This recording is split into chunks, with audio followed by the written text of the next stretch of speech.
사실 기존 전문가들은 65세 이상이 되면 어떤 특정한 현상들이 발생한다. 그래서 질병이 생기고 아프고 가난하고 사회에 참여하지 않기 때문에 부양 대상이 된다라는 어떤 기본적인 가설을 놓고 저출산과 고령화가 지속되면서 점점 우리나라가 암울해질 것이 결정되어 있다라는 투로 많은 다큐멘터리에서 암울한 예측을 말씀하시고 계십니다. 또 한편 65세 이상의 인구 집단의 특성이 미래에도 변화되지 않을 것이며 아프고 또 가난한 상태로 나이 들어갈 것이 틀림없다. 이렇게 많은 국민들에게 힘이 빠지는 그런 말씀들을 하시는 경우가 많습니다.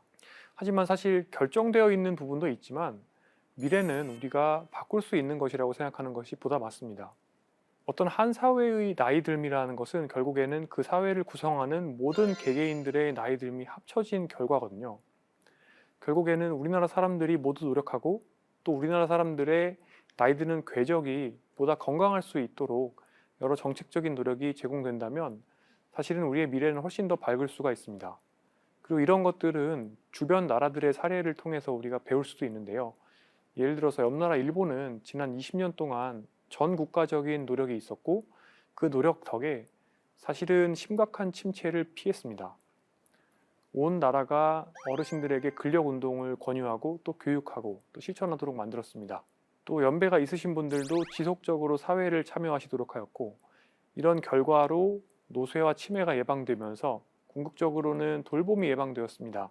이렇게 돌봄이 예방된다는 의미는 한편으로는 돌봄 비용이 줄어든다는 의미도 있고 또 더 나이 들어서까지 사회에 참여할 수 있었기 때문에 궁극적으로는 사회가 침체에 빠지지 않도록 예방하는 효과가 있는 것이죠. 사실 지금 현 상태로 고령화가 지속되고 우리가 보다 건강해지려는 노력 그리고 건강하게 나이 들려는 노력을 하지 않을 경우에는 대략 2021년 대비 2040년대 초반이 되면 노인 장기요양보험의 돌봄이 필요한 어르신들의 숫자가 지금 현재 대비 3배 정도로 증가될 것을 예상해 볼 수 있습니다. 이런 환경 속에서 동시에 생산 가능 연령이라고 해서 64세 이하의 인구, 18세에서 64세까지의 인구가 점차 줄어드는 양상이고 대략 20년 동안 4분의 3으로 줄어들 것이 예상되기 때문에 나이 든 분들이 수동적으로 빈곤하고 아플 것이라고 예상하고 거기에 대한 대안을 만들지 않는 현 상태가 유지된다고 하면 점차 우리나라가 침체될 것은 사실은 명약관화한 사실입니다. 하지만 이런 것들은 어떻게 보면 오늘 이 비디오를 보실 많은 분들께서 100세 시대를 대비해서 실질적인 부자, 그러니까 재정적인 부자와 동시에 건강적인 의미에서의 부자가 되는 방식으로 라이프 스타일을 만들어내시면 사실 이 문제는 해결할 수가 있습니다. 그런 측면에서는 크게 돈 나갈 구멍과 돈 들어올 구석이라는 두 가지 요인들을 관리를 해야 되는데요. 돈 나갈 구멍에서는 먼저 첫 번째, 건강한 몸과 마음을 만들어서 의료 비용과 돌봄 비용을 절약하는 게 있겠습니다. 두 번째로는 젊어서 있을 때 돈과 건강을 낭비하지 않는 것이 있습니다. 돈 들어올 구석과 관련해서는 첫 번째, 평생 영양 포트폴리오라는 것을 만들어서 지속 가능한 현금 흐름을 만드는 것이 있고요. 두 번째로는 건강하고 장기적인 안목에서 자산과 건강을 관리하는 겁니다. 이 네 가지 중에서 건강한 몸과 마음 만들기 그리고 평생 영양 포트폴리오를 만들어서 현금 흐름 만들기, 이 두 가지 포인트에 대해서 먼저 말씀을 드리겠습니다. 많은 분들께서는 대략 은퇴 이후에 한 달에 318만 원 정도는 있어야 비교적 풍족한 노후를 보낼 수 있을 거라고 생각을 하십니다. 실제로 조사해 보면 이 정도가 있어야 괜찮을 것 같다고 생각하시는 분들이 대다수고요. 하지만 실제로 제가 가계금융복지조사 데이터를 분석을 해보면 나이가 들면 들수록 직접적으로 소비하는 금액은 빠르게 줄어듭니다. 50대 가구, 그러니까 고등학생 정도의 학생이 있는 집안에서는 1년에 3,700만 원 정도를 소비합니다. 하지만 결국에 자식이 독립하고 부부가 한 가정을 다시 이루게 되고 이후에 가구원 수가 줄어들면서 가구당 소비 지출액은 70대에는 2천만 원 이하로 떨어집니다. 한 사람이 사용하는 금액은 사실 20대 이후로 꾸준히 줄어드는 것을 볼 수가 있습니다. 70대 이후에 특별한 건강상의 문제나 기능상의 문제가 없다면 1년에 쓰는 소비 지출액은 1인당 1,000만 원 정도에 불과합니다. 그런 의미에서는 건강한 몸과 마음을 만드는 것이 가장 중요합니다. 첫 번째는 간병비, 두 번째는 의료비입니다. 이 두 가지를 내가 지켜낼 수가 있다고 하면, 그러니까 건강한 몸과 마음을 만들어서 간병비와 의료비를 아낄 수가 있다면 결국에는 이것이 거의 20억 원 정도의 자산을 형성해 놓는 것과 비슷하다는 결론을 내릴 수 있습니다. 많은 분들께서 여러 가지 실손보험을 미리미리 들어놓으려고 노력을 하시고, 또 이렇게 실손보험을 들고 나시면 보험을 바탕으로 또 여러 가지 의료기관을 이용을 하시고 또 환급을 열심히 받으십니다. 이런 것들은 어떻게 보면 일종의 지는 사람들의 게임이라고 볼 수도 있는데요. 반대로 이기는 사람의 게임이 되려면 적극적으로 실손보험을 들 돈을 오히려 건강관리를 내가 하는데 사용을 하고, 이렇게 건강 상태를 잘 유지해서 의료 이용을 오히려 줄이는 방향으로 가는 게 나을 수가 있겠죠. 요즘 24시간 간병인 사용하시면 월 간병비가 500만 원에서 600만 원에 달한다라는 이야기들을 많이 들으실 겁니다. 1년에 6천만 원 정도를 이자 소득으로 세전이 아니라 세후로 벌어내시려고 하시면 18억 7,500만 원 정도의 원금이 필요하게 됩니다. 무슨 이야기냐? 결국에는 나중에 80대, 90대가 되었을 때 간병인이 필요 없는 삶을 살게 되면 대략 20억 원어치의 경제적인 효과가 있다는 것이죠. 실제로 간병비 물가는 굉장히 빠른 속도로 늘고 있습니다. 소비자 물가 지수에 비해서 훨씬 빠르게 늘고 있고요. 굳이 24시간 간병까지 쓰지 않더라도 사실 기능 저하가 생기게 되면 돈은 많이 듭니다. 개인이 부담하는 돈과 나라가 부담하는 돈을 다 포함했을 때 2016년의 연구에서는 집에서 장기 요양 서비스를 이용하면 한 달에 한 명이 160만 원 정도를 쓴다. 그리고 2019년 연구에서는 대략 한 달에 한 명당 240만 원 정도를 쓴다고 말씀하셨습니다. 그동안의 물가 상승을 생각해 보면 지금은 한 달에 한 300에서 350만 원 정도를 쓰고 계실 가능성이 높죠. 결국 한 분이 누우시면 누군가가 그분을 간병을 할 수밖에 없고, 그렇게 되면 또 다른 누군가는 이 한 분 누운 분과 또 간병하시는 분의 몫을 벌충하느라 거의 한 사람어치의 중위소득을 모두 다 써야 된다는 것을 의미합니다. 결론적으로 기능 저하, 그러니까 돌봄 요구가 생기는 일은 사회적으로는 3인분의 손실이 되는 것입니다. 그 다음이 의료비입니다. 의료비는 사실은 본인 부담금 상한제라는 것도 있고 또 건강보험 서비스가 있기 때문에 70대, 80대, 90대, 100대까지 올라가더라도 연간 평균 가구당 의료비는 대략 200만 원에서 250만 원 사이를 보이고 있습니다. 이것만 보시면 의료비는 그렇게 걱정할 필요가 없겠다라고 생각하실 수도 있을 겁니다. 하지만 문제는 중병에 걸리는 경우죠. 중환자실 거쳐가신 어르신 암 환자분들이 생애 말기에 의료비를 평균 4천만 원 넘게 쓰신다라는 최근에 기사가 나온 적이 있습니다. 중환자실에 입원하시면 이래저래 내야 되는 돈이 결국에 하루 입원할 때마다 한 돈 100만 원이 나온다고 보셔야 됩니다. 그러니까 물론 암이라든지 또 희귀난치 질환은 대부분 또 운과 유전자가 관여하기도 하지만 많은 경우에는 생활습관의 요인이 병의 발병에 작용하게 됩니다. 그렇기 때문에 최대한 내가 생활습관 관리를 통해서 여러 가지 암이나 희귀난치성 질환을 예방하는 것이 상당히 중요할 수도 있겠다는 것이 첫 번째 교훈이 되고요. 두 번째로는 생애 말기가 되었을 때 급성기 병원에서의 의료를 어디까지 활용할지에 대해서도 미리 결정을 해놓을 필요가 있습니다. 한마디로 웰다잉에 대해서도 미리미리 준비해 놓을 필요가 있을 겁니다. 그렇게 됐을 때는 역시나 큰 비용을 절감할 수가 있을 것입니다. 자, 그런데 이렇게 돌봄 요구가 생긴다거나 또는 암이 생긴다거나 또는 치매가 생긴다거나, 물론 일부의 경우에는 정말 아무리 건강관리를 잘 한다고 하더라도 운에 의해서 또는 유전자에 의해서 그런 병들이 생기는 경우가 분명히 있습니다. 대략 노화의 경우에는 30% 정도가 유전자가 결정하고 70% 정도는 환경, 그러니까 생활 습관이 결정한다라고 알려져 있습니다. 내가 어떻게 사느냐가 나의 생로병, 그리고 노쇠와 돌봄 요구, 그리고 사망까지를 결정한다고 어느 정도는 생각할 수가 있는 거죠. 많은 분들이 치매를 가장 무서워하시죠. 치매가 가장 무서운 병인 이유도 내가 어떻게 할 수가 없고 결국에는 돌봄 요구가 생겨서 사회와 가족에 부담을 주기 때문인 경우가 많습니다.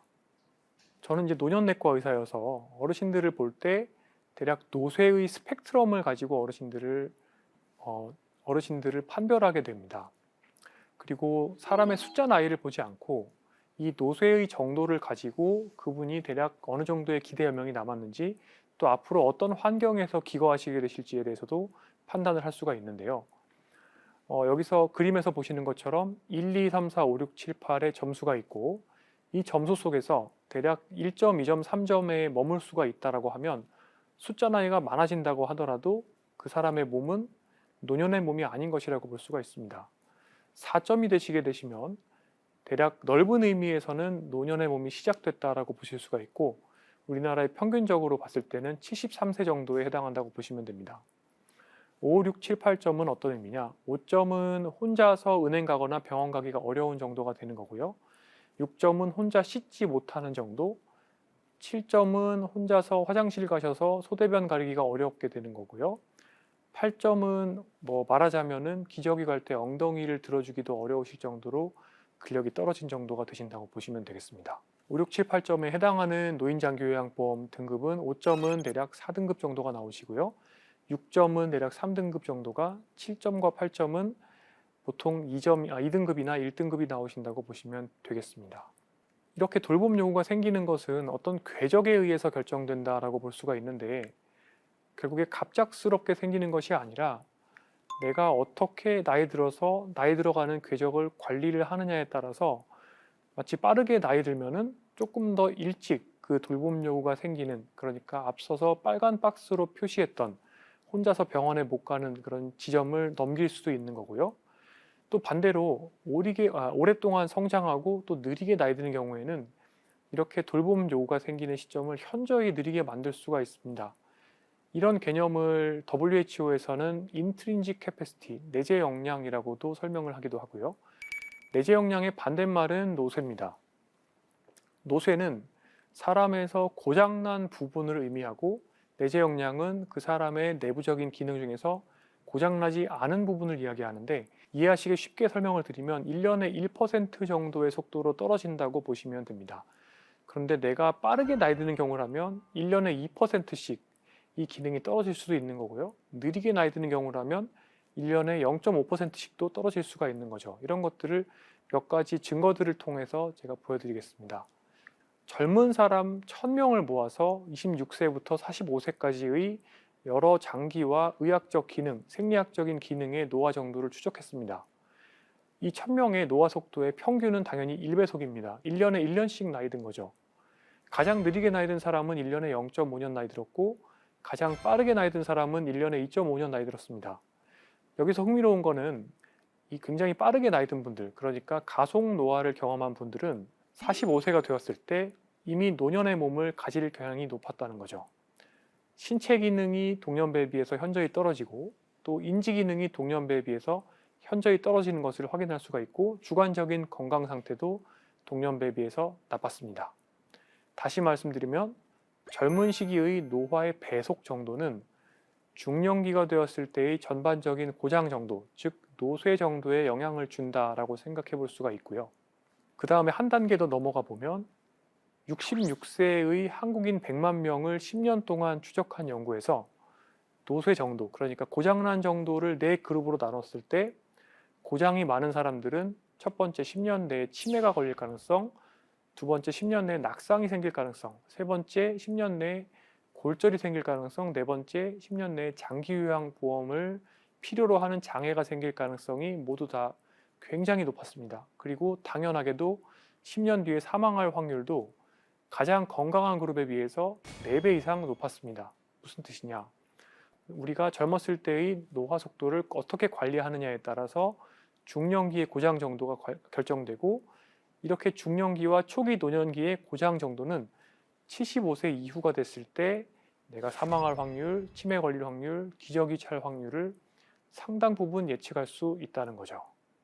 자, 그러면 어떤 라이프 스타일이 그리고 어떤 삶이 노화 속도를 느리거나 또는 빠르게 만들 수 있는지에 대해서 궁금하실 겁니다. 이런 연구들이 굉장히 많이 이루어졌는데 최근에 나온 하나의 초록을 보시면 낮은 신체 활동, 마약 중독, 흡연, 스트레스, 과음, 나쁜 식사, 나쁜 수면 위생, 그리고 사회적 고립 이런 것들이 모두 다 수면과 연관이 있는 것으로 보고가 되고 있고 이런 여러 가지 인자들을 모두 다 합쳤을 때 모든 요인들이 건강하지 않으면 남성에서는 24년, 여성에서는 21년까지 조기 사망하는 것으로 보고가 되었습니다. 여기에 한 가지 더 요인을 추가하자면요. 인생과 노화에 대해서 긍정적인 시각으로 바라보는 자세는 어떤 연구에 따르면 7.5년 이상 수명을 증가시키거나 또는 수명을 반대로 깎아먹을 수도 있다는 이야기를 하고 있습니다. 결론적으로 말씀드리면 내가 무엇을 먹고 어떻게 운동하고 어떻게 휴식하고 어떤 생각을 가지고 있고 어떻게 사람들과 상호작용을 하느냐가 모두 다 노화 속도를 결정하면서 동시에 수명을 결정한다라고 생각을 하셔도 되겠습니다. 그런데 우리가 사회에서 독립적으로 살아가기 위해서 필요한 것들을 또 살펴보면요. 결론적으로는 몸 건강이 어느 정도 필요하고 또 인지적으로도 건강이 어느 정도 필요하고 그러니까 마음 건강도 함께 필요하고요. 또 돈도 어느 정도 필요하고 사회적인 역량과 사람과의 관계도 필요합니다. 그런데 이것의 결국에 가장 핵심이 되는 것은 그 가장 가운데에 있는 삶의 지향점이 된다고 볼 수가 있겠습니다. 그리고 이 삶의 지향점이 왜곡되게 되면, 그러니까 오늘 말씀드릴 주제인 100세 시대의 부자라는 관점에서 더 빠르게 많은 양의 돈을 번다거나 또는 더 많은 소비를 한다거나 젊었을 때 더 많이 즐긴다거나 이런 식으로 삶의 목표가 왜곡된 방향을 향하게 된다면 사실은 그 삶의 목표가 지금 보시는 여러 가지 건강의 요인들을 한꺼번에 망쳐버릴 수가 있고 결국에는 노화의 속도의 어떤 바퀴를 굉장히 빠르게 만들 우려가 있습니다. 오늘 비디오를 보시는 분들께서 반드시 유념하셨으면 하는 것이 있습니다. 사람이 실천할 수 있는 굉장히 다양한 라이프 스타일은 사실은 선순환과 악순환을 만들 수 있습니다. 이런 선순환과 악순환은 사실 뇌의 전두엽 기능, 그러니까 판단력이라든지 또는 집중력, 인지 기능뿐만 아니라 해마의 기능, 그러니까 기억력, 그리고 편도체의 기능, 그러니까 사람이 얼마나 화를 잘 내는지 이런 것들에도 영향을 주고 또 이런 모든 라이프 스타일의 총합이 잘 관리되지 않으면 결과적으로는 나의 생각과 마음에도 영향을 주기 때문에 우울과 불안이나 수면장애와 같은 만성적인 스트레스를 경험할 가능성이 높습니다. 그런데 노화의 속도에 영향을 주는 것들 중에서 대표적인 것으로 스트레스나 수면 부족 또는 비교하는 마음 그리고 여러 가지 단순당과 정제국물과 같은 인공적인 자극원들이 있습니다. 이런 여러 가지 인공적인 자극원들이나 또는 스트레스, 수면 부족은 그 자체로 수면과 관련이 있을 뿐만 아니라 노화 속도의 바퀴를 굉장히 빠르게 만들 수가 있습니다.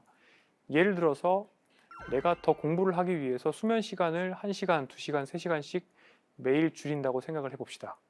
그렇게 되었을 때 다음날 자고 일어나면 상당한 양의 스트레스 호르몬이 우리 몸을 지배하게 됩니다. 그 스트레스 호르몬은 이후에 더 자세히 설명드리겠지만 우리 뇌의 판단력을 떨어뜨리게 되고 또 여러 가지 자극원들에 조금 더 취약한 마음을 만들게 됩니다.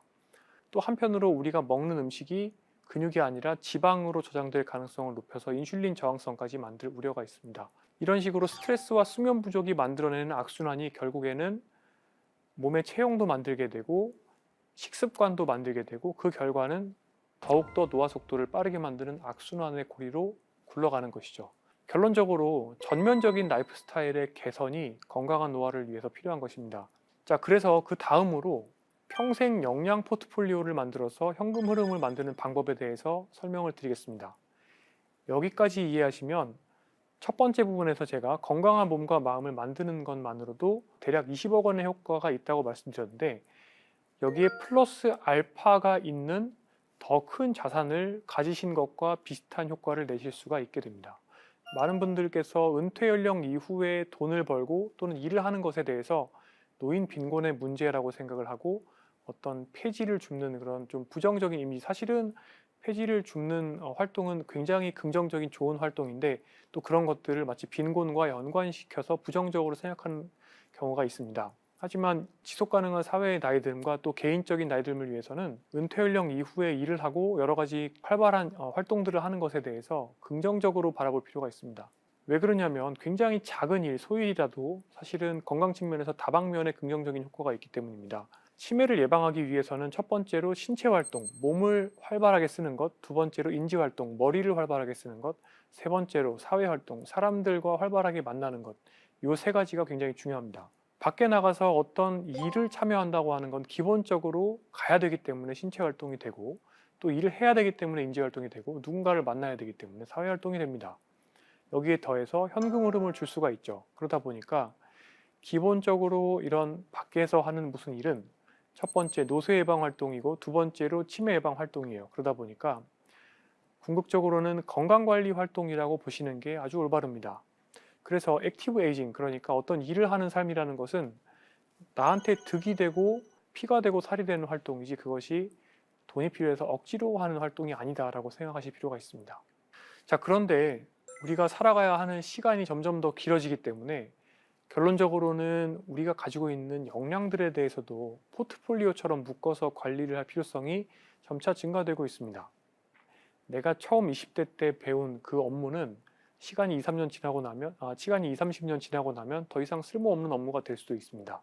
그렇기 때문에 항상 어떤 시드머니를 조금씩 성장 주식에 투자하는 것처럼 새로운 기능 또는 새로운 역량에 대해서 조금씩 공부하는 시간을 가져야 됩니다. 이것이 평생학습의 개념으로 이해를 하셔야 되고요.